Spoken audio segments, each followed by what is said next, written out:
Queremos pedir a Ti que nesta noite o Senhor tome a vida do Teu Filho nas Tuas mãos. Como igreja, Pai, nós queremos abençoar em retribuição tudo aquilo que nós iremos receber por intermédio da vida do Teu Senhor. Então, Deus, que a sua casa, que a sua família, que a sua esposa, que o seu ministério, Pai amado, que tudo aquilo que o Senhor tem entregue para o Teu Filho, que o Senhor, a Deus Todo-Poderoso, venha respaldá-lo em honra, em glória, e que nada venha a ser retido, Pai, na vida do Teu Filho, Senhor. Nós queremos abençoá-lo nesta hora, e que debaixo desta liberdade que aqui existe, Pai, ele flua no Teu Espírito, Pai, para ministrar a nossa alma. Nós queremos nos colocar, Senhor, à disposição do Teu Espírito para ouvir a Tua voz por intermédio dele, e que ele seja ricamente abençoado pelo Senhor. Assim nós te louvamos e te glorificamos. Permaneça de pé, gente.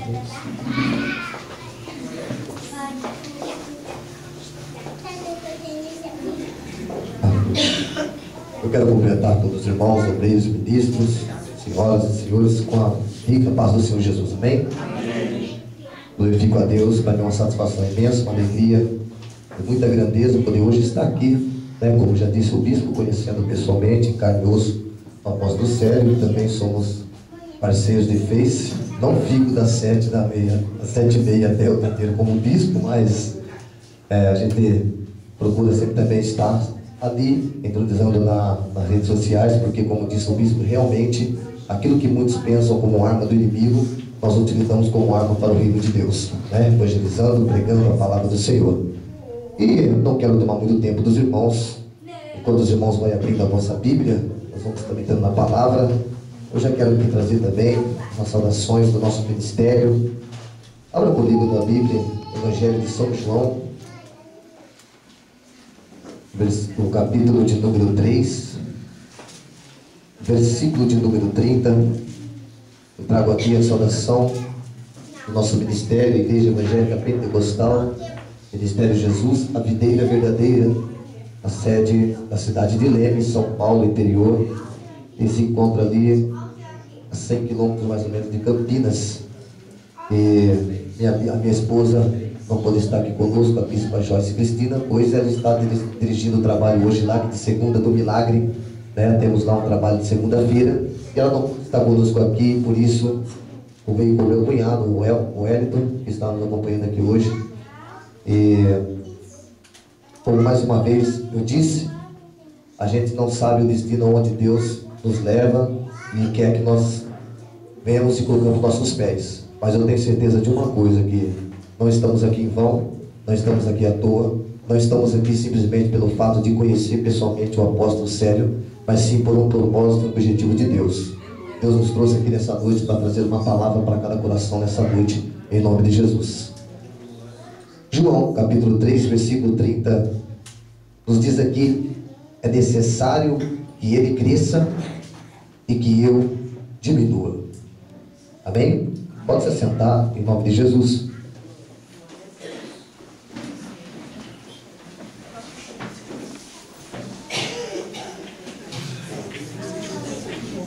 Só para os irmãos me apresentar com uma identidade. Eu já disse, eu sou o apóstolo Rogério Camilo, fui consagrado no mês de novembro ao Ministério Apostólico, através do apóstolo Bel Rodrigues. Não sei se alguns dos irmãos conhecem, o bispo conhece, da cidade de São Bernardo do Campo, apóstolo Bel Rodrigues, que é da rede do apóstolo Paulo Ventura. E o apóstolo Bel é um grande amigo meu, sempre que pode. Nós estamos pregando ali na cidade de São Bernardo do Campo. E faz 7 anos que eu entreguei minha vida a Jesus, embora muito novo, gatinhando no Evangelho do Senhor, mas, como já disse aqui o bispo também, Deus tem feito grandes coisas sobre nossas vidas. Eu creio que quando a gente se disponibiliza para poder estar na presença de Deus, o Senhor tem pressa a nos usar. O Senhor capacita, levanta lá do pó da cinza e coloca no meio dos príncipes. E não foi fácil, não nasci no berço evangélico, como já disse, 7 anos eu tenho na presença do Senhor. Deus me tirou dentro de um presídio, conheci Jesus dentro de um presídio. Deus me tirou do crime, das drogas, do tráfico, da prostituição. e de tudo aquilo que nós vivemos um dia como instrumento de Satanás. E a Bíblia diz que aonde abundou o pecado, superabundou a graça de Deus. E hoje eu glorifico a Deus porque realmente, de verdade, literalmente, tem abundado a graça de Deus sobre nossas vidas. E para mim é um privilégio muito grande. A cada dia que passa, a cada mês, né, cada ano, a gente vai conhecendo pessoas novas, um povo eleito a morar no mesmo lugar a qual nós estamos lutando e caminhando, e com a convicta certeza que um dia estaremos lá para a glória eterna. E eu fico feliz, uma vez mais, de conhecer cada um dos irmãos, um rebanho onde também está no mesmo caminho, na mesma luta, para poder alcançar aquilo que Deus nos prometeu segundo a tua palavra. Deus colocou no meu coração na tarde de hoje, quando eu estava tudo certo para poder estar aqui. Eu tenho um hábito, vou ser sincero com os irmãos, talvez alguns podem achar ignorância da minha parte, mas não sei, é ministério, isso é chamado. Mas eu tenho um hábito de não preparar algo quando eu tenho um convite para poder estar pregando, né? A gente estuda a Bíblia, a gente lê a Bíblia como hábito, como tem que ser um hábito do cristão, mas eu não consigo fazer esboço para poder pregar aonde estou. Por quê? Porque eu acredito que quem conhece a vida de cada um, quem sabe o que fulano, ciclano, bertando, quem vai estar na igreja e o que ele precisa ouvir é o Espírito Santo de Deus. E se eu, conforme a pessoa que tem hábito de preparar o esboço, a pregação para trazer naquela noite, é como se ele tivesse a mente de Deus, é como se ele soubesse o que cada um está vivendo, e na verdade ninguém consegue alcançar a mente do Senhor Jesus. Eu sei, irmãos, que nós temos que colocar como instrumento de Deus, e uma vez mais, quando eu tenho clamado a Deus na tarde de hoje, para poder falar com o Senhor, pedir a direção dele para poder estar aqui, Deus me colocou simplesmente esse versículo, do capítulo 3, versículo 30 do Evangelho de São João. E como nós todos aqui, como diz, é um trabalho da RICA, né, dessa rede apostólica, onde todos os irmãos aqui são líderes, ministros, né, do Evangelho do Senhor, conhece muito bem este versículo e sabe de quem ele vem voltado. Segundo a Bíblia nos diz aqui, que como assim esse Evangelho de São João foi escrito pelo apóstolo João, tanto o Evangelho de São João como as 3 epístolas e também o livro de Apocalipse. Um homem que muito deixou memorial da palavra de Deus por escrever 5 livros, e realmente, segundo a Bíblia nos diz, que era conhecido como um discípulo amado de Jesus. Por quê? Porque ele sempre estava com os ouvidos sensíveis à voz de Deus, porém algumas vezes sim, quando atua na ignorância, por caminhar no momento, ia procurando aprender, teve alguns momentos de falhas, mas nunca deixou de ser obediente e obedecer à voz do Senhor. E segundo a Bíblia nos diz, irmãos, que quando medito neste versículo, é necessário que ele cresça e que eu diminua. Realmente, quando começo a examinar as Escrituras Sagradas, principalmente no Evangelho de João, as 3 epístolas onde João escreveu a primeira, segunda, terceira, demonstra um fator maior, que aquilo simbolizou e titulou o apóstolo João como um discípulo amado de Cristo. Por quê? Porque ele realmente viveu uma vida de amor, tanto a Cristo como aos demais que estavam ao meu redor. E segundo a história, irmãos, diz que o apóstolo João, ele era discípulo de João Batista. O João Batista, aquele que todos nós conhecemos, que veio abrindo o caminho para o Messias, pregoando as boas novas, com a palavra que para muitos considera-se como palavra dura, mas como conhecimento eu não acredito que existe a palavra de Deus como palavra dura, mas existe crente mole, existe homem mole que não aceita a palavra da verdade. E João Batista, ele realmente era um homem onde veio pregando a palavra verdadeira, a palavra de arrependimento, e pregando o reino de Deus, abrindo o caminho para que o Messias chegasse. Porém, lógico que ele sabia com consciência que ele não abriria o caminho totalmente 100% e Jesus chegaria com tudo pronto, não. Mas ele chegava para poder realmente todos terem discernimento amanhã, que quando Jesus estivesse presente como esteve em seu ministério, todos ali iriam lembrar que aquilo que Jesus estava pregando, aquilo que Jesus estava vivendo e ensinando, já foi pregado pelo profeta chamado João Batista. E antes de Jesus chegar à terra, João Batista tinha deixado discípulos, e um dos seus discípulos era o apóstolo João, que foi discípulo de João Batista, aprendiz daquilo que ele realmente pregava. E eu entendo, irmãos, que quando João teve conhecimento e conheceu Jesus pessoalmente, é por isso que incentivou mais a amar Jesus e principalmente o Evangelho. Por quê? Porque aquilo que Jesus estava pregando, ele teve discernimento que já vinha de uns dias atrás, aonde ele aprendeu com o profeta João Batista. E realmente, de fato, irmãos, aquilo que João Batista pregou, aquilo que João Batista deixou, testificou sobre a terra, realmente João, o apóstolo, ele viveu aquilo na sua vida, preparando-se a cada dia mais e mais para poder viver aquilo que o mestre estava ao teu lado pessoalmente. E quando ele escreveu esse versículo, é necessário que ele cresça e que eu diminua.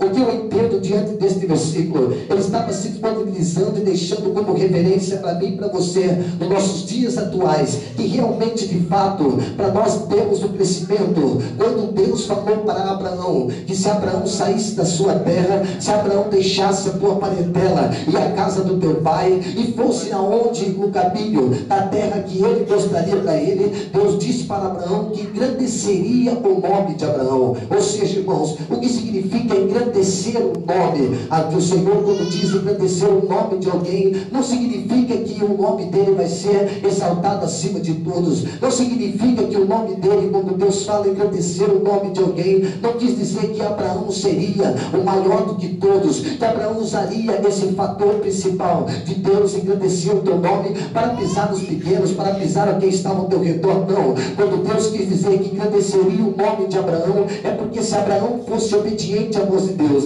se Abraão fosse obediente àquilo que Deus tinha determinado para ele, só no fato principal de começar a dar as primeiras caminhadas, de sair da tua terra aonde ele estava, o nome dele seria engrandecido. Por quê? Porque Abraão, todos nós conhecemos que saiu de uma terra do Ur dos Caldeus, aonde era uma terra idólatra. Abraão não nasceu no berço evangélico, Abraão foi escolhido a dedo por Deus para ter um ministério diferente sobre a face da terra. E digo mais, como patriarca de toda a história, conhecido como o pai da fé, aonde ele pisaria, irmãos, todos iriam reconhecer que ali estava um servo de Deus. E o servo de Deus não simboliza, como já disse o bispo aqui, que nossos irmãos mais velhos são israelitas, mas Abraão, irmãos, ele saiu de uma terra aonde, irmãos, se ele continuasse, ele iria morrer idólatra, mas ele preferiu ouvir uma voz aonde disse para ele, sem saber a reta principal, para onde ele iria. Deus não deixou determinado para ele: olha, sai da sua terra e vai para tal terra.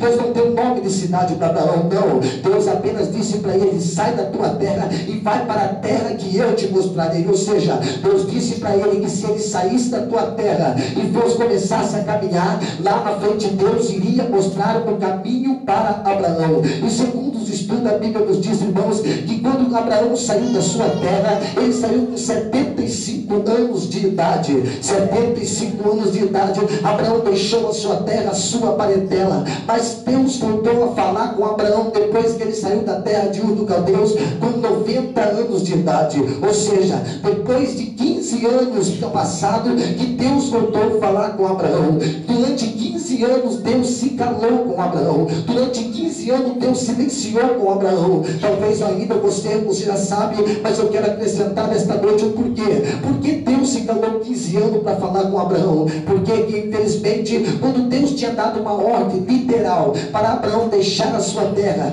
deixar a sua parentela e a casa do teu pai, a Bíblia nos diz que Abraão, ele deixou a terra, ou seja, cumpriu a ordem de Deus por metade. Ele deixou a terra, mas ainda estava acompanhando ele o seu sobrinho e o seu pai. E a Bíblia nos diz, irmãos, que quando Deus tinha falado para ele literalmente deixar toda a sua parentela e sair da casa do teu pai, Deus estava dizendo para ele: eu não quero ninguém caminhando contigo, a não ser a sua esposa, que é a carne da tua carne. Eu não quero mais nada, porque Abraão, a bênção que eu tenho é contigo, a palavra liberada é para ti. E o que nós aprendemos aqui, querido, quando Deus dá uma ordem literal para mim e para você, nós temos o hábito, às vezes, como ser humanos, como natureza humana, mesmo como líder, mesmo como apóstolo, bispos, pastores, evangelistas, às vezes, irmãos, nossa caminhada, nós duvidamos, às vezes nós temos uma incredulidade em nosso coração, cresce uma dúvida e achamos que não vai acontecer tudo aquilo que Deus usou através do profeta, ou falou através da palavra, ou falou através do louvor.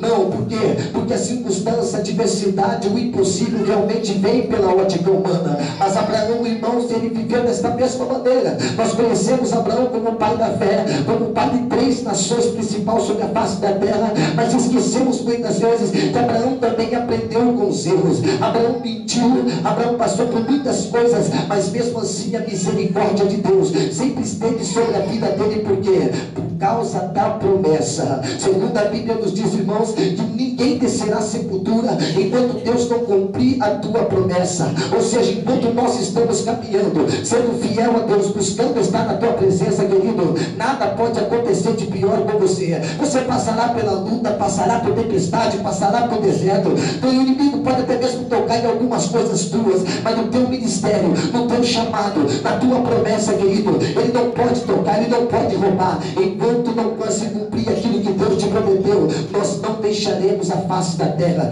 Viveremos num mundo corrupto, mas não seremos corrompidos por ele. E o que nos chama a atenção, porque eu voltei lá na história de Abraão, é a mesma simbologia, é o mesmo significado do que o apóstolo João viveu, que quando aprendeu a ouvir a voz de Deus, ele realmente aprendeu a amar a Deus.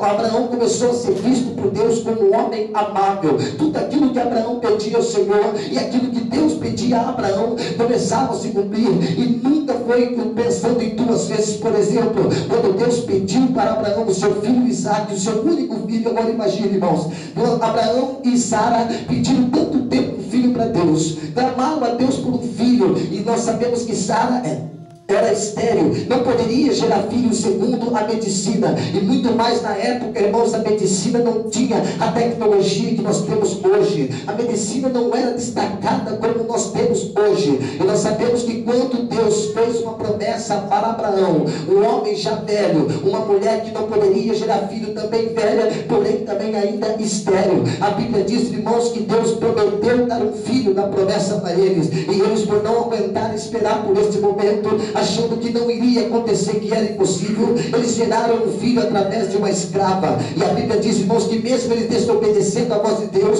o Senhor cumpriu a promessa na vida de Abraão, depois dando o Isaac para eles. O interessante de tudo é que naquele momento, quando Deus cumpriu a promessa na vida de Abraão, dando o seu filho Isaac, a Bíblia diz que Abraão naquele momento e Sara ficaram muito contentes, a ponto de descartar aquilo que um dia eles usaram, a ponto de descartar Agar, a ponto de descartar Ismael, jogando eles para fora do palácio, dando apenas um pouco de pão e um odre de água, para que eles pudessem caminhar perante o deserto, e nem se preocupando se eles iriam morrer ou não, embaixo de um sol escaldante durante o deserto. E nós conhecemos toda essa passagem, eu quero resumir, para que nós possamos chegar no fator principal, para que você possa entender. E a Bíblia diz que mesmo assim, quando Abraão e Sara começaram a viver junto com seu filho Isaac, olhando para aquela criança, dizendo, olha, o meu filho da promessa, Deus cumpriu a promessa. Logo após, passaram-se alguns anos já, Isaac adolescente, a Bíblia diz que Deus pediu que Abraão sacrificasse o teu filho Isaac, que Abraão pegasse o teu filho e levasse até o monte,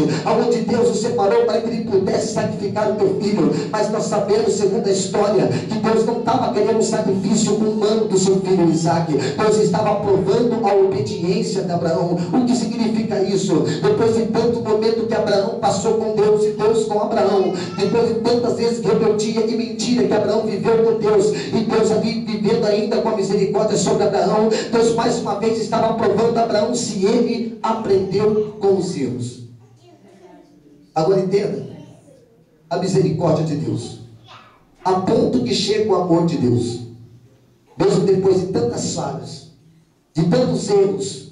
Estou falando de nós hoje. Mesmo assim, Deus nos dá a oportunidade de nos provar, para ver se nós aprendemos com os erros. Porque erro só é erro se ele continua sobre nossas vidas. Erro não é erro quando nós aprendemos com ele. Apenas é uma experiência. Quando nós usamos o erro das nossas vidas para mudar a nossa trajetória, para aprender com aquilo, ele não passa a ser chamado mais erro, mas sim experiência. Mas quando o erro não foi usado como aprendizado, não aprendemos com aquilo que nós falhamos, ele continua sendo erro sobre nossas vidas. E Deus estava provando com Abraão isso. E mais uma vez, naquele momento, quando Deus provando Abraão, irmãos, olhou para os céus e disse, Senhor, seja feita a tua vontade e não a minha. E Abraão pegou o teu filho e foi até aquele monte. Nós sabemos a história, que chegou lá com o filho, quando olhou para o pai e perguntou para o pai. A Bíblia diz, irmãos, que Abraão naquele momento ficou talvez sem palavra para dizer para Isaac que um bom sacrifício era ele, o seu filho, inclinando-se a cabeça, se colocando na disposição para fazer aquilo que o pai queria fazer. A Bíblia diz que naquele momento o anjo bradou dos céus e disse: Abraão, não sacrifica o teu filho, porque Deus já provou a tua obediência. E naquele momento eles olharam para o outro: mas e agora? O que será de nós? Não precisamos oferecer alguma coisa a Deus. E a Bíblia diz, irmãos, que aquele monte passou a ser chamado Deus Proverá, porque quando eles olharam para o lado, já estava ali um animal ali pronto para ser sacrificado, amarrado sobre um toco. O que eu quero dizer com isso, amado, em nome do Senhor Jesus, entenda uma coisa: nós temos tanta experiência nas nossas vidas que chega um momento que nós achamos que mais uma experiência, achamos que não vamos aguentar mais, não tem mais alternativa. Dizemos para todo mundo às vezes que não tem mais o que fazer, não tem mais a providência para poder mudar aquela história. E quando Deus olha para a nossa obediência, para o nosso coração, se compara-se o amor que Ele tem por nós, chega a se nivelar com o amor que nós temos por Ele. A Bíblia diz, irmãos, que Deus também provê o cordeiro, Deus provê a providência, Deus provê o milagre. Às vezes nós queremos olhar simplesmente para algo achando que é impossível, mas quando Deus fala para mim e para você: ei, o milagre está do teu lado, o milagre está na tua frente, basta apenas olhar que tudo está pronto, preparado para que você sacrifique, para que você entregue ao meu altar e o milagre acontecer.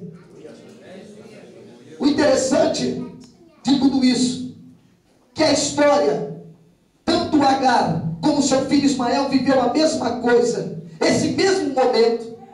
Segundo a Bíblia diz que quando Agar e Ismael saíram do palácio de Abraão, começaram a caminhar no deserto escaldante, aquele sol escaldante. A Bíblia diz, irmãos, que com aquela ordem de água, que quando acabou a água, acabou o pão, a Bíblia diz que aquela mulher sentou o seu filho embaixo de uma árvore, Ismael, e ela sentou-se um pouco mais longe do seu filho, porque ela não queria ver o seu filho morrer. Imagine a agonia de uma mãe, embaixo do sol escaldante perante o deserto, não tem mais água, não tem mais pão. Ali, irmãos, uma mãe, pelo que sabendo que ia ver o seu filho morrer, logo ela pegou, se separou do teu filho, e de lá ela começou a dizer para o Senhor, talvez pelas suas palavras, dizendo: Senhor, já não há mais o que fazer, não tem mais o que acontecer, apenas se conforta, não dê uma morte tão dura para o meu filho, mas que ele possa morrer instantaneamente. E naquele momento, embaixo daquela árvore, seu filho Ismael, clamando a Deus também por um momento. E segundo a história diz, irmãos, a Bíblia, que o anjo bradou do céu também, dizendo para Agar: ir a teu filho, que a promessa de Deus tinha na vida de Abraão pegou sobre Ismael, porque Ismael também era semente de Abraão. Quando Deus fez promessa para Abraão, dizendo que ele seria pai de uma grande nação, Ismael passou a fazer parte, louvado seja o nome do Senhor, da promessa de Abraão. E o que nós entendemos com isso, amado, significa que mesmo nossos erros, quando não tem mais como voltar, como assim como Abraão errou com Sara, pegaram a escrava Agar e geraram um filho, se antecipando, tentando tomar a frente de Deus. Quando foi consumado, querido, nós queremos corrigir da nossa maneira, nós queremos consertar da nossa maneira, assim como Abraão fez, descartando Agar e Ismael, como que eles poderiam continuar vivendo com eles, se eles tivessem noção que Ismael também fazeria parte da sua semente. Mas não, eles descartaram, tentaram fazer, corrigir a situação, o erro deles com as suas mãos. Mas Deus falou: não, vocês nasceram de uma semente, de uma promessa. Eu prometi para o teu pai que ele seria pai de uma grande nação. E como isso vai acontecer se a semente morrer? Como ia se concluir tudo aquilo que Deus prometeu para Abraão se Ismael morresse no deserto? E a Bíblia diz que naquele momento Deus não proveu o milagre para Agar e seu filho. A Bíblia diz, irmãos, que Deus falou para Agar: olhe para aquela direção e beba da água daquele poço. O que nós aprendemos com isso? Deus não fez nascer uma mágica, um poço ali na frente deles. Quando eles chegaram naquela situação, naquele lugar, Eles chegaram totalmente cansados, fisicamente, psicologicamente e espiritualmente. Eles não tinham força mais para caminhar. Uma pessoa no deserto, irmãos, quando está totalmente sem água, sem pão, não tem mais o que fazer, ele fica totalmente cego visivelmente, não consegue mais caminhar tanto como o físico, como seus olhos já não alcançam como deveria alcançar. E a Bíblia diz, irmãos, que quando eles sentaram-se embaixo da árvore, estava a ponto de morrer, só esperando o momento. E Deus chegou apenas naquele momento, dizendo para Agar lembrar da promessa que Deus tem feito a Abraão, que Ismael fazia parte, e erguer a sua cabeça e olhar que ali na frente deles tinha um poço, que era para beber da água e continuar a caminhada, porque a promessa de Deus iria se cumprir. Sabe o que nós aprendemos com isso? Que quando nós estamos com uma situação difícil, estou falando aqui com pessoas, com ministros, com líderes de igrejas, com presidentes de ministério, como eu também sou, pela misericórdia de Deus. E nós sabemos, irmãos, que no começo, na trajetória, até chegar ao fim, não é fácil. A cada ano que passa, por mais que você vive de milagre, por mais que você vive pela fé, como a Bíblia diz, o justo viverá pela fé, mas sempre chega em circunstâncias, em situações, às vezes, que como ser humano nós duvidamos que pode passar daquilo, ou até mesmo achando, irmãos, que vê um milagre da vida em tal lugar, que o milagre da vida de fulano ciclano, e o milagre vem de pessoas que a gente menos se espera. E às vezes, o milagre, a bênção está na nossa frente, mas nós continuamos olhando para o problema. Agar e Ismael não enxergavam o poço porque eles estavam olhando para a morte. Agar e Ismael não enxergaram o poço nas suas frentes porque já estavam esperando para morrer. Assim é conosco também. Às vezes, a solução está embaixo do nosso nariz, bispo, mas nós preferimos olhar para o fim. A providência está do nosso lado, mas nós preferimos olhar para o final de toda a história. Por quê? Porque achamos que não tem mais o que acontecer. Quando Deus falou para Agar, ela olhou o poço que já existia ali, mas a circunstância, dificuldade, o cansaço físico, o cansaço visual, não permitia eles enxergar. E quando eles olharam, mesmo com o olho embaçado, eles conseguiram avistar, e a Bíblia diz que eles foram beber da água e continuaram a trajetória. Eu não sei por que estou dizendo isso, mas Deus está mandando dizer esta noite que tem pessoas que ainda estão olhando para o fim, que ainda estão olhando para a dificuldade. Talvez você está aqui acreditando por uma solução através de uma rede, simplesmente. Você veio sim achando, procurando uma resposta de Deus.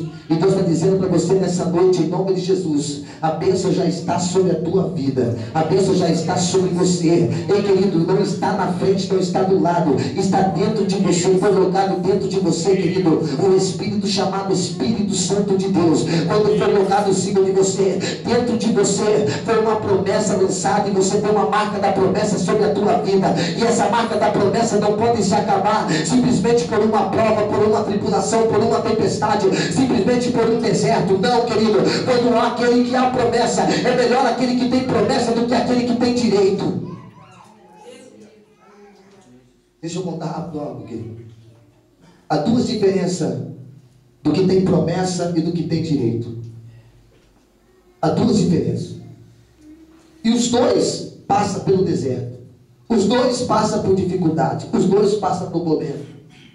Mas é interessante de tudo que aquele que tem direito, o que é o que tem direito? Ele tem dinheiro, ele tem conta bancária gorda, ele tem carro importado, ele tem mansão, ele tem uma família estável. Mas quando vai para o deserto, querido, lembra-se que no deserto não vende-se água, no deserto não vende comida, no deserto ele não vende roupa, não vende sapato. Aquele que tem direito, quando está no deserto, depois de tanto caminhar, acaba-se a água, acaba-se uma comida, as roupas vão se envelhecendo, os sapatos vão se gastando. Ele tem o cartão de crédito no bolso, ele tem uma conta bancária, mas no deserto não tem banco, no deserto não tem como ele passar o cartão. Ele fica com sede, ele tem dinheiro para comprar água, mas no deserto não vende água. Ele tem fome, ele tem o cartão, tem o dinheiro, mas no deserto não tem mercado para vender alimento. A diferença de quem tem a promessa, querido, ele pode não ter um cartão bancário, ele pode não ter uma conta gorda no banco, mas ele tem promessa. E quando está no deserto, ele clama a Deus, está com fome, Deus manda maná do céu. Aquele que tem promessa, quando está com sede, bate na rocha que a alma sai na rocha. Aquele que tem promessa, a roupa se gasta, ele só clama a Deus, a roupa toda nunca vai se gastar. O que tem promessa passa pelo deserto e sobrevive.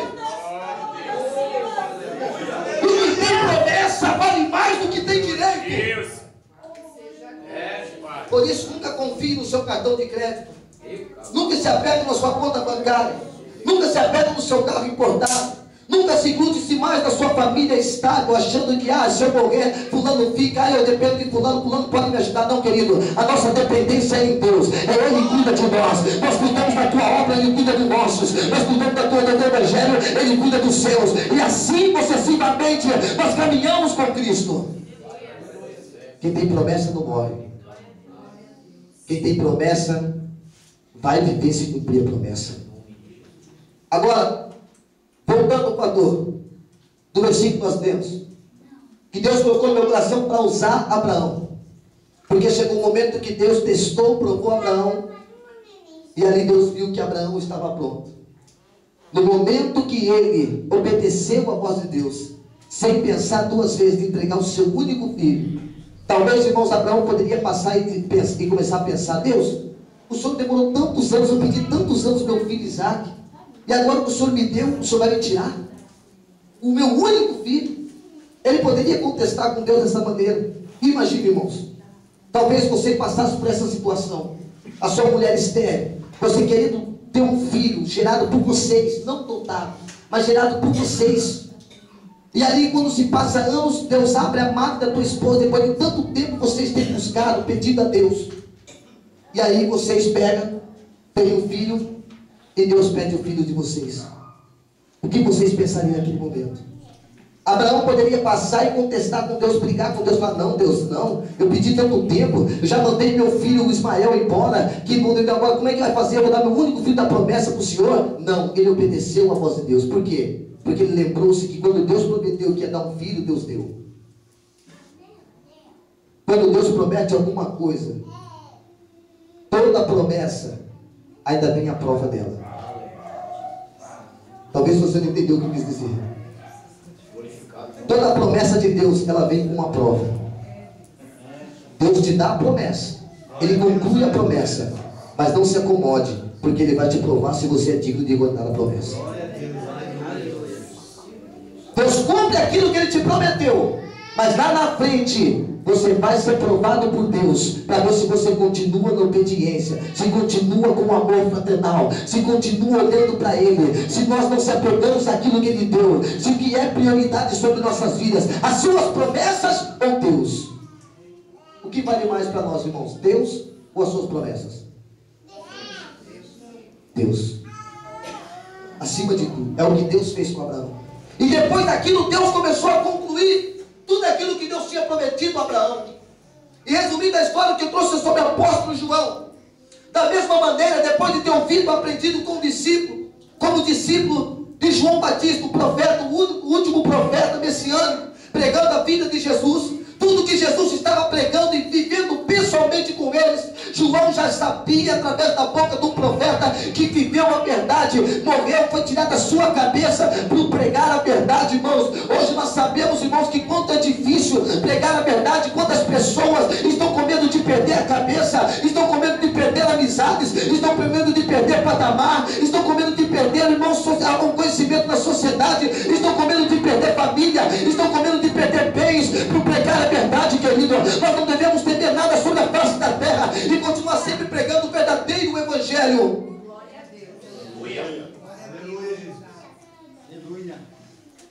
Hoje na rede social, eu lembro que no Face, o apóstolo Sérgio também tal, começou alguma coisa a acontecer entre uma discussãozinha sobre um rapaz que entrou falando que não aceitava o ministério apostólico. Não sei se o apóstolo Sérgio viu isso. E ali o outro irmão, o outro apóstolo começou a dizer para ele, e eu peguei e falei assim: irmão, não tem por que discutir. Se você não entende e não aceita, é porque você ainda não conhece a Bíblia de verdade. Porque ministério apostólico não é novidade, é uma coisa que o homem tampou. Ministério apostólico não nasceu hoje, foi Jesus que concedeu. E eu falei para ele: lê apenas em Efésios capítulo 4, versículo 11, que ali você vai ver que o próprio que escreveu a carta disse: e Deus concedeu uns para apóstolos, outros para pastores, outros para profetas, etc, etc, etc. Ou seja, irmãos, Aí o outro pegou e disse, mas não pode debater. Eu lembro que tem um apóstolo, parece que disse assim, esquece, tira da rede, eu não quero fazer mais parte disso, porque o meu ministério não é debater. Futebol e religião não se discute. Pessoas comparando a palavra de Deus com futebol e religião, não tem nada a ver. Jesus passava o seu tempo debatendo a palavra com os fariseus, com os hipócritas, para abrir a mente deles. Ou seja, irmãos, como conhecerão a verdade se não há quem pregue? Como viverão a palavra se não há quem vive perto deles? Como conhecerão aquilo que é notório, aquilo que a Bíblia nos ensina, se não há quem ensine? É necessário sim, às vezes, Deus permite, não como debate, não conheça como isso, mas como você, como defensor da palavra de Deus, defensor do reino de Deus, você tem que sustentar aquilo que você vive. Nós temos que sustentar aquilo que Deus nos ensinou através da tua palavra. Não temer o que vão pensar. Se eu ficar falando isso, fulano vai me ignorar, fulano vai me tirar da sociedade, fulano vai fazer isso. Ei, não se preocupe com o que o homem vai te rejeitar. Se preocupe com o que Deus diz de você. Se preocupe com o que Deus pensa de você. Temos o hábito de se preocupar com o que o homem pensa, com o que o homem fala. Nós temos que preocupar com o que Deus pensa ou fala de nós. Como aconteceu com Jó. Satanás chegou até Deus para pedir a Jó para Deus. E afrontando Deus, dizendo, seu filho só é fiel a ti por isso, por aquilo, por aquilo, por aquilo, por aquilo. E Deus falou o que para Satanás? O meu filho é íntegro, é reto, fiel, temente a mim, e aparta dos maus caminhos. Deus justificou a Jó perante Satanás, porque Jó vivia a fidelidade com Deus. Está vendo, querido? Nós não temos que se preocupar com que fulano vai se ajuntar com o cigano, com o cabeça, com o líder, para falar, meter o pau em você, falar mal de você, te defamar, te caluniar. A nossa preocupação não pode estar nisso, querido. A minha preocupação, a tua preocupação tem que estar o que Deus vai falar de mim para Satanás. Quando ele chegar a pedir para o Senhor me provar, o que Deus vai justificar de mim para o inimigo. Deus tem que olhar para nós e dizer, o meu filho é íntegro, reto, fiel. Enquanto muitos estão dizendo, ele é caloteiro, ele é mentiroso, ele é adulto, ele é fornicador, ele é ladrão. Muitos podem dizer o que quiser de você, mas o importante é o que Deus está dizendo de nós. O que Deus está dizendo de nós. Eu lembro, irmãos, para resumir aqui, não quero tomar muito tempo, mas eu lembro que quando ia completar um ano de ministério da nossa igreja, esse ano está indo para 4 anos, no mês de junho, nós vamos completar 4 anos de aniversário do nosso ministério. E quando eu estava para completar um ano de festividade da nossa igreja, eu estava correndo atrás da festividade, fui comprar mussarela para fazer pizza para festividade, para gerar dinheiro, para podermos pagar a festividade. E ali, irmãos, eu caminhando, toda vez eu gosto muito de orar no monte, vou muito ao monte buscar o Senhor. E ali, sempre que ia para a madrugada para o monte, sempre encontrava com polícia, e a polícia sempre parou, nos chamava, e pedia documento, via que não constava nada, não tinha nada aí. Eu saí do crime, do meio das drogas, eu saí do meio de coisas ruins, e ali sempre puxou, nunca custou nada. E quando eu estava correndo atrás da festividade, passei por uma blitz, a polícia parou normal, eu desci tranquilo, com a cabeça consciente, que nada ia acontecer, que se na verdade Deus me tinha dado 3 sonhos, eu dentro do presídio de novo, eu não queria aceitar aquilo, eu repreendia, eu acordava de manhã repreendendo, Deus, sangue de Jesus tem poder, cadeia nunca mais, Senhor, só se for para pregar o evangelho, só se for para fazer visita. E eu não contava para minha esposa, às vezes com medo, porque a minha esposa nunca entrou no presídio. Eu conheci minha esposa dentro da igreja, depois de 1 ano e meio que eu saí da cadeia, e eu nunca esperava minha esposa passar por aquilo que minha mãe um dia passou com humilhação, para entrar dentro do presídio para visitar o teu filho. E ali, irmãos, quando eu estava passando, a blitz parou, me chamou, pediu meu documento, pediu o documento do carro, pediu a habilitação, e ali o policial logo me conheceu. Quando eu era do mundo, ele falou assim, Camilo, é você? Eu peguei e falei assim, sim, sou eu, senhor. Aí eu olhou os trajes, mas você é crente agora? Falei, para misericórdia de Deus. Oh, graças a Deus, ensinar trabalho, hein? Falei assim, mas eu tenho que fazer o nosso trabalho, eu tenho que fazer o nosso trabalho aqui, isso, desculpa, tudo, tá? Falei, não, senhor, pode ficar tranquilo. Eu peguei minha credencial de pastor, na época ele era pastor, dei para ele a credencial, falou assim, desculpa, tá, mas eu queria fazer o trabalho, vou puxar rapidinho, mas tá tudo certo, tranquilo, não deve nada? Falei, não devo nada, tranquilo, senhor, não devo mais nada. Irmãos do céu, daqui a pouco esse homem veio pufando, que deu um búfalo do meu lado. Falei, você é pastor e está mentindo? Eu falei, por que? O que está acontecendo? Rapaz, você está pedindo, rapaz, você está mandado em prisão. Você foi condenado 5 anos e 4 meses. Falei, quê? Por quê? Não, você não devo mais nada não. Aí o consultor, ele puxou lá, falou assim, ó, você tem um processo que fazia, um processo de 9 anos atrás, um assalto, que gostou que eu nunca somariei esse B.O. E aí quando ele puxou, falou assim, ó, você vai acompanhar nós na delegacia, e na delegacia, se não constar nada, se tiver um sistema, pode acontecer isso, aí nós liberamos você até atrás, você de volta embora. Mas você tem que acompanhar nós por enquanto, a princípio. Falei, tudo bem, montei na viatura, pediram para levar o carro meu embora, e aí peguei, quando a delegacia chegou lá, realmente constava que eu estava pedido, mandado de prisão, estava condenado já 5 anos e 4 meses. Naquele momento, o mundo caiu sobre a minha cabeça. Eu abandonei emprego, firma, peguei minha esposa grávida, recém-casados, e fui para uma cidade de Brotas para morar num quartinho, para fazer a obra de Deus. Quando voltei, Deus me deu o ministério, e tudo aquilo começou a passar pela minha mente, e Satanás começou a querer me acusar, dizendo, aí, você não viu um Deus fiel? Que Deus é esse que vai permitir você ser preso de novo? E quando eu estava dentro do presídio, irmãos, só chegava palavras de calúnia, e calúnia, e calúnias, e calúnias, através da minha esposa, que estavam rodando lá fora. E muitas pessoas diziam, foi pego com 2 quilos de cocaína. Não falei que não era de Deus? Como é que pode em pouco tempo sair do presídio e estar com um ministério desse? Pessoas começaram com um momento de Satanás, que Deus permitiu para ele poder trabalhar, para depois o nome dele ser glorificado. E quando eu passei 11 meses dentro daquela cadeia, já crente, convertido, não estava vivendo só para Cristo. E aí depois de 11 meses, irmãos, eu lembro-se que quando antes de eu ser preso, Deus sempre usava profeta para dizer, olha, eis que Deus vai estender a tenda, eis que Deus vai aumentar a igreja que Deus vai te dar, será o maior templo da cidade de Neme, eis que Deus vai fazer isso, fazer aquilo. Daqui a pouco, irmão, depois de 2 semanas, onde eu estava, dentro de uma cela quadrada, de 4x4, com 25 detentos, e eu olhei para Deus e falei, Deus, esse é o maior templo que o Senhor ia me dar? Esse é o templo?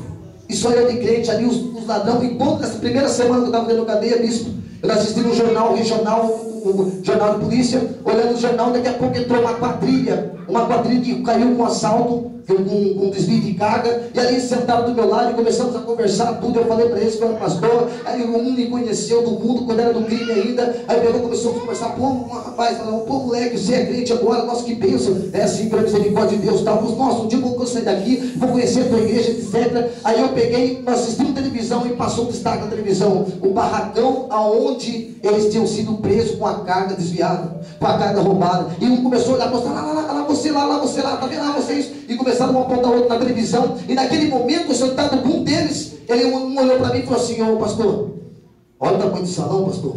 Eu falei, nossa, é grande mesmo, né? Ele pegou e falou assim, dá uma baita de uma igreja ali, não, pastor? Sabe, só que eu peguei na inocência ali, meio ainda tribulado, pensando na vida, já não tinha caído a ficha ainda, fazia uma semana só que eu estava preso de novo, não tinha caído a ficha que eu estava naquele lugar de novo, crente, sabendo que Deus poderia limpar o processo, limpar o computador, não permitia acontecer aquilo.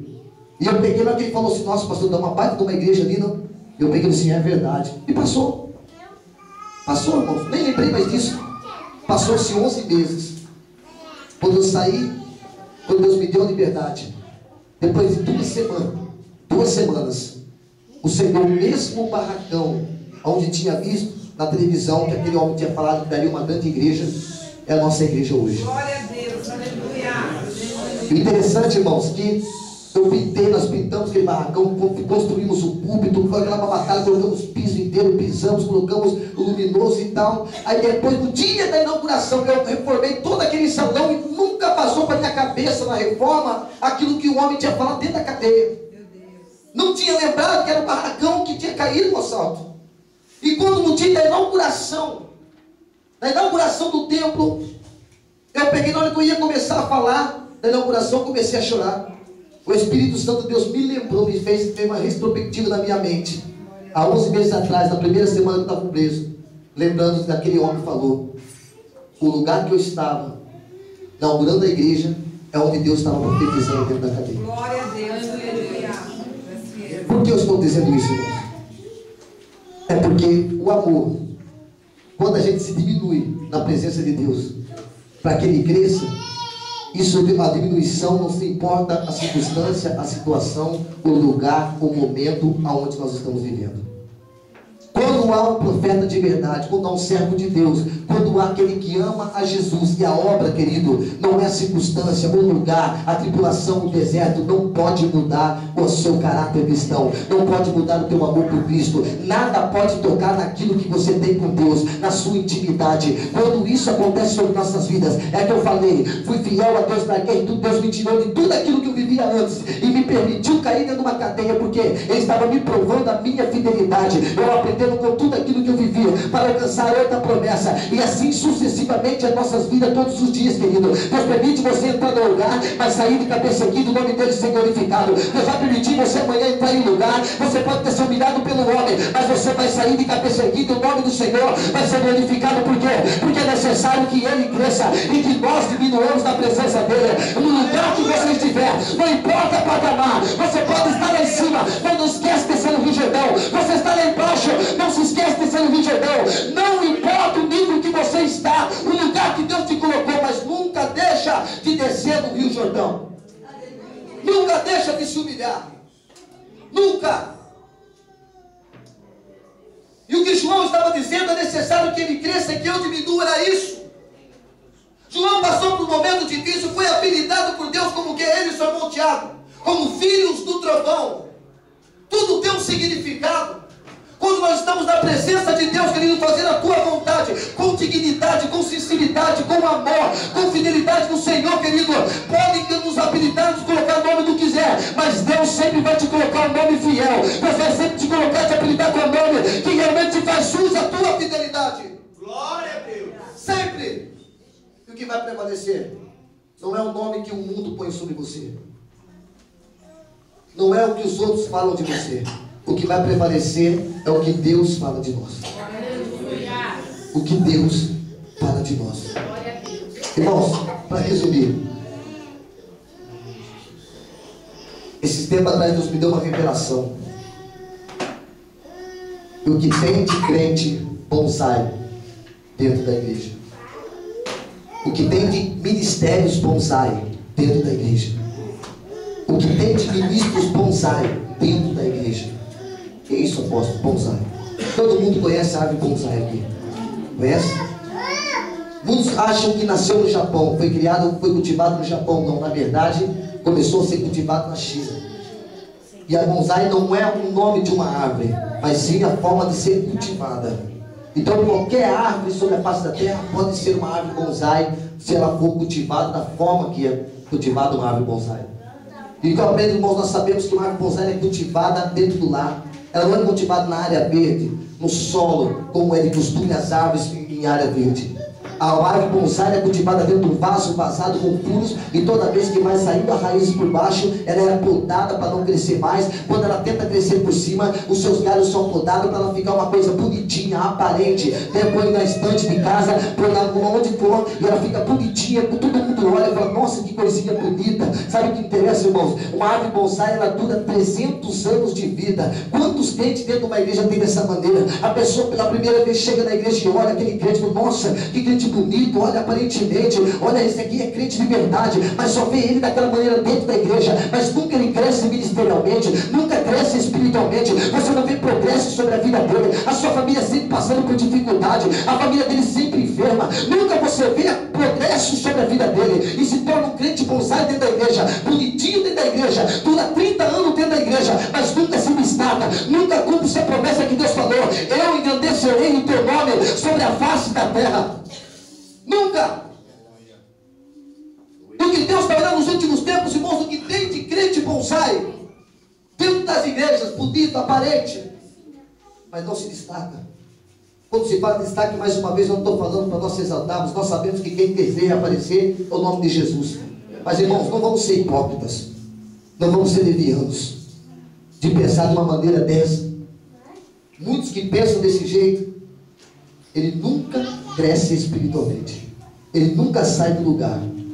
Quando se fala, João falou, é necessário que ele cresça e que eu diminua. João é conhecido na memória durante toda a vida, o homem que escreveu 5 livros, e passa décadas e décadas, centenários, e João sempre é lembrado porque o seu nome está escrito na palavra. Você está entendendo isso? É um homem que se diminuía na presença de Deus. mas Deus engrandeceu o teu nome. O que Deus está querendo fazer nos últimos dias, principalmente por essa visão apostólica, é fazer com que o nome dele seja crescido de verdade. Porque a visão apostólica, irmão, simboliza realmente de verdade, de fato, literalmente, amor. Um amor imutável, fraternal, um amor incomparável. O único amor que pode estar acima do amor de mãe, que o próprio Deus comparou. A visão apostólica é essa. Agora, vai ser fácil? Não vai ser fácil. Você tem um chamado. Todos aqui têm promessa de Deus. Todos têm promessa e acreditam nisso. E você está esperando o quê? Seu mar de rosa? Ou você está preparado com aquilo que o inimigo pode lançar contra a tua vida? Quantos aqui, irmãos, estão se preparando para ter continuidade, independente do que aconteça, de caminhar com Cristo? Eu quero te convidar vocês a pôr de pé, com a proteção do apóstolo. Eu poderia trazer tantas coisas que Deus está colocando no meu coração, irmão, mas já passei muito do horário, os irmãos estão cansados. Eu quero respeitar isso, a gente também vai viajar, vai pegar a pista. E já de vir, já estava meio cansado, imagina a hora de voltar, né? Peço aos irmãos que orem também por nós, em nome de Jesus, quando nós estivermos voltando embora. Mas, irmãos, como eu disse, eu posso dizer isso com muita certeza do que eu vou dizer, então vou me arrepender. Eu lembro-se que, há uns dias atrás, um pastor chegou na minha cidade e ele disse: mas como assim você já é apóstolo? E eu peguei e falei para ele assim: querido, eu já não posso responder essa pergunta para você. Eu acho que você vai ter que orar, perguntar para o nosso Deus. Porque uma coisa que eu tive, irmãos, e tenho, diante do Espírito Santo, Deus, estou falando aqui, eu nunca pedi título, patamar para Deus. Quando eu conhecia Jesus, eu estava desprezado por todos aqueles que andavam comigo no time. Ninguém mandou uma carta para mim dentro do presídio perguntando como eu estava. Ninguém lembrou de mim quando eu estava lá dentro. O único que lembrou foi Jesus. Ele falou: filho, todo mundo te abandonou, mas eu te quero do jeito que você é. E a partir daquele momento, irmãos, eu falei: Deus, se o Senhor existe, eu quero ser salvo. E o primeiro sinal que eu quero que o Senhor me der, da noite para o dia, o Senhor me liberta da cocaína, da maconha, porque dentro do presídio, irmãos, o que mais tem não reabilita ninguém. O que mais tem é droga. E o mais fazia dentro do presídio era tocar pagode, jogar futebol, cheirar cocaína e fumar maconha. E eu falei para Deus naquela noite, naquela madrugada, eu falei: Deus, se é verdade, aquela mulher falou na boca dela, dizendo do Senhor, que o Senhor existe, que o Senhor transforma, que o Senhor tem obra na minha vida, eu quero que o Senhor me liberta da noite para o dia do vício, de todos eles. E naquele momento, irmão, da noite para o dia, eu acordei no dia de manhã, quando um amigo meu foi acender um cigarro de maconha do meu lado, veio uma ânsia de vômito dentro de mim. E eu não conseguia suportar mais ficar dentro daquela cela. E naquele momento Deus estava falando: é isso que você pediu? Estou eu provando para você que eu quero te mudar. E a partir daquele momento, irmãos, eu nunca tive obsessão, usurpação por algum cargo. Mas Deus já começou a me mostrar dentro do presídio que o meu chamado era liderança, era pastoral.